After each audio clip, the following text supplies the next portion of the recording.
Ayan, o di ba? Oh, katulad niyan, speaking of fake news mga bossing, yung kaninang sinasabi ko sa inyo na yung kaninang sinasabi ko sa inyo na fake news. Eto, papakitaan ko lang kayo ng isa. Eto, ay, putik yun, ba't nawala yung nawala yung pangalawa. Pakikitaan ko kayo ng isa. Ayan. Sinabi ng GMA News, 36 minutes, wala daw kinikilingan niya na today, April 7. Sabi dito, look, meron pang gano'n na, look, President Ferdinand Bongbong Marcos Jr. presided over the Uplift Committee meeting today, April 7. To review the recommendation of the Development Budget Coordination, etc., etc. Ayan, pinakita nila, nandiyan si Bongbong. Tapos, meron pang image dito na naka-blurred. Tapos, sa ilalim, nandiyan si Pangandaman tsaka si Gatchalian. Gumawa ang GMA News ng photo collage ng usapan na yan. Siyempre, pag nabasa ko tong balitang to, anong iisipin ko? Ay, buhay pa siya. Kasi April 7 nandoon siya hindi ba? Yun ang ko ngayon, yun ang paniniwalaan ko. Ngayon, eto ang problema mga bossing. Wait lang maglalagay ako ng isa pang image dito ha. Wait lang. Maglalagay ako ng isa pang image dito. Wait lang ko lang. Ipapakita ko sa inyo. Eto ngayon ang problema natin mga bossing. Ang problema natin, yan yung balita nila, magaling ang mata ng mga Pilipino. Ayan, tingnan ninyo ito. Huli ka. Yung binlurred nila na picture kanina, nung nilinawan at may kuhang malinaw, ayan nakalagay 2024. 2024 mga bossing. Tingnan ninyo yung diferensya. Ito yan. Ito yan, yung na yan, yung may bilog na yan. Makikita mo, binlur nila. Para hindi makita yung date. Binlur nila para hindi makita. Kasama sa report nila yan sa social media. April 7, today. Look. May ganun pa sila. Hindi ba peking balita ito? Tapos nung chinek natin ng maigi, ito yung lumabas, mga bossing, April 2024. Sino ngayon ng fake news peddler? Yung mga vlogger na naglalabas ng mga panggagago nyo sa Pilipino o kayo? Sinong pinaglololoko nyo? Sabi dito sa image na ito, ayan 2024. Nakita mo ba dyan si Bongbong Marcos? Sinong katabi ni Bongbong Marcos dyan? Ayan si Recto, katabi ni Bongbong Marcos dyan. Tingnan mo dito.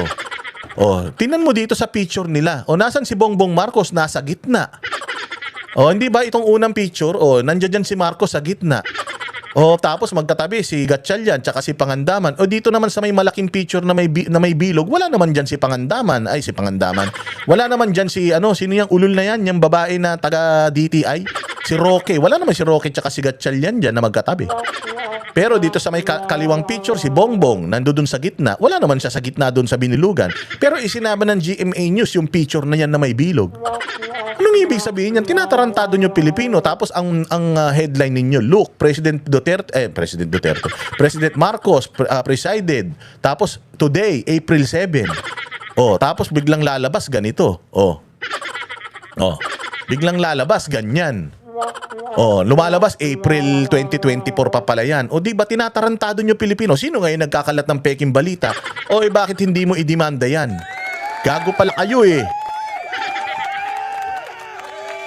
tarantado pala kayo ngayon, huli kayo sa akto. Paano nyo ngayon ipapaliwanag yan? Paano pa natin masasabi na fake news si Claire Castro? Anong sabi ni Claire Castro nung nakaraan?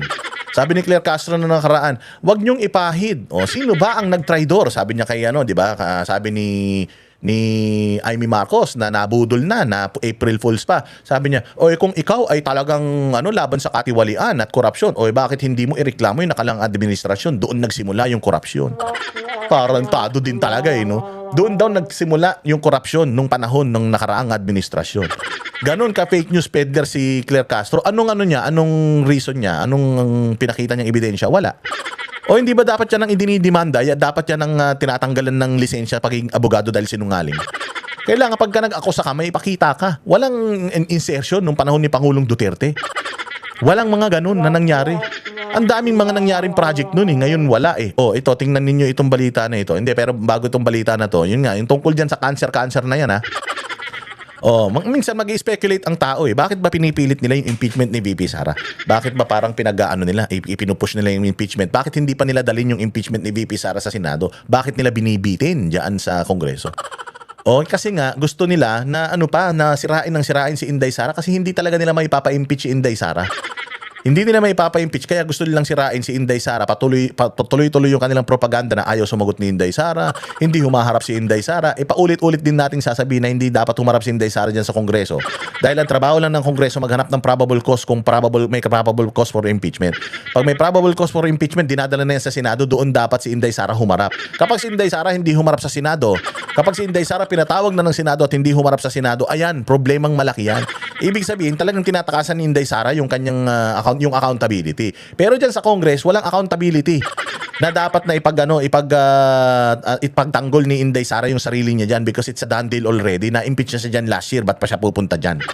Pinatatagal na lang ng Congress yan kasi alam nila diyan daw sa Congress, di umano ito ayaw na daw ng mga congressman yung impeachment na yan dahil masisira yung kanilang mga kinabukasan sa politika pagdating ng 2028. Visayas at Mindanao, yung mga tao sa Visayas at Mindanao nag-aabang na kung yung mga congressman nila ay pipirma dito sa putang ina impeachment na ito dahil sigurado ipapatalo na nila yung mga congressman nila dyan. At kung sakali man, ako congressman, pumirma ako dyan sa impeachment ni Inday Sara, sigurado ako, ang laki na ng gastos ko, ang laki na ng ibabayad ko sa mga tao. Kasi dati, nung hindi galit ang tao sa akin, para iboto ako, magkano lang ibabayad ko. Ngayon nagalit ang tao dahil pumirma ako sa impeachment ni VP Sara, kailangan ko magbayad ng sobra-sobra. So ang aking kapital para sa manalo lang sa eleksyon, mas malaki. So mas malaki yung kakailanganin kong pera para manalo lang ako. Kaya yung mga congressman ngayon, nagdadalawang isip na sila. Kasi pag pumirma ako sa impeachment ni VP Sara at nalaman ng constituents ko na mga Duterte supporter, 32 million yan. Yari ako, baka manalo na yung manalo na yung kalaban ko sa susunod. Unless yung kalaban ko bilin ko para wag na siyang tumakbo, para mag-isa na lang akong tumakbong congressman dito. Ang matatapang lang napipirma dyan, mga bossing, yung mga walang kalaban sa mga distrito nila. Yung mga binabayaran nila, yung mga kalaban nila sa distrito nila. Di umano katulad ni Martin Romualdez. Ganun yan.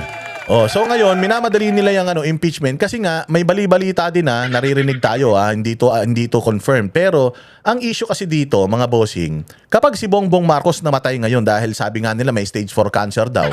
Kapag namatay si Bongbong Marcos ngayon, putragis yari na. Magiging presidente bigla si Inday Sara. So pag naging presidente si Inday Sara, naku po, lalo na mawawalang kwenta yung impeachment niya. Pag naging presidente si Inday Sara, as early as now, hindi pa ready yung mga alibay ng mga magnanakaw sa Congress, hindi pa ready yung kanilang mga visa papunta sa ibang bansa para magtago. Pucha, sisimulan na kagad ni Inday Sara yung mga investigasyon sigurado patungkol dyan sa flood control at mga magnanakaw sa Pilipinas. Hindi involved ang mga Duterte, kaya sigurado ako na talagang tatamaan mga senador at saka mga congressman talaga dito sa pag-iimbestiga na ito na gagawin ni Inday Sara. Kaya yun yung kinakatakot nila. Kaya ito si Bongbong Marcos, ginagawa nila ang lahat para mapahaba ang buhay ni Bongbong Marcos, matapos ni Bongbong Marcos yung 2028 para may at least kahit papaano 70-30 sila. 70% mananalo si Inday Sara, 30% may pag-asa sila na hindi manalo si Inday Sara. At least may pag-asa sila. Kesa pag namatay si Bongbong Marcos, walang eleksyon na magaganap, biglang magiging presidente si Inday, patay sila. So ngayon, ginagawa nila ang lahat ng kanilang makakaya, maitawid lang ni Bongbong Marcos hanggang 2028 yung kanyang buhay para hindi maging presidente si Inday Sara. Because from now on until 2028, sisirain si Inday Sara in the hopes na matalo siya sa 2028, which is alam natin hindi mangyayari yun. Tangina ninyo, inaantay na namin yung 2028, ang tagal nga Gusto na talaga namin bumoto, putang ina ninyo, baka mabutas yung papel sa pagdiin namin sa pangalan ni Inday Sara pag tumakbong presidente yan sa 2028, mga hayop kayo. Kaya ganyan ang sitwasyon ngayon dyan sa Kongreso. Aligaga sila. Kabado sila, hindi na nakakatulog yung mga, alam nyo ba? Na nung mahal na araw, putang ina, nagsipagdasalan ng mga yan na sana wag munang hindi totoo yung stage 4. Sana hindi totoo yung stage 4. Sana buhay yan hanggang 2028. Kasi, imagine mo kung mamatay bukas yan, antimano susumpa si Inday Sara, siya na kagad ang presidente. Putang ina, lahat ng gawin ni Inday Sara, legal. Lahat ng pag-iimbestiga ni Inday Sara, legal. Patay kayo. Tangina ninyo. Kami ang boses ng masa, hindi natatakot. Katotohanan lang, di kami nalulunod. Walang bahid ng sismis, lahat ay totoo. Kahit sino ka Pag mali ka, babanatan ka. Walang pinipili kulay, wala kaming kinikilingan. Basta para sa bayan, kami lalaban. Pag tama palakpakan, pag mali banatan. Di matitinag, di matatakot, para sa bayan tuloy ang sigaw. Sa harap ng kamera, walang halong takot. Mga baluktot, lahat kayo'y tutumba. Ang hustisya at totoo, yun lang ang mahalaga. Kahit sinong harang, di kami matitinag. Walang pinipiling kulay, wala kaming kinikilingan. Basta para sa bayan, kami lalaban. Pag tama palakpakan, pag mali banatan. Di matitinag, di matatakot, para sa bayan tuloy ang sigaw. Kung nasa tama ka, ikaw ay aming kasama. Pero pag mali ka, handa ka na bang mabasag? Banateros kami, walang inuunan. Dahil bayan muna, bago ang sarili.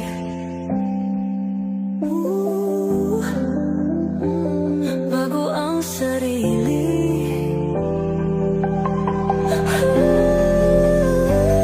Pag tama palakpakan, pag mali banatan. Banateros ang sigaw, katotohanan ang laban.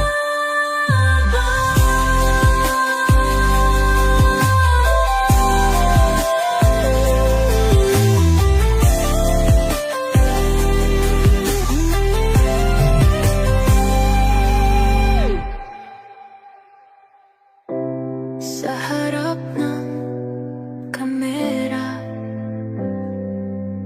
walang halong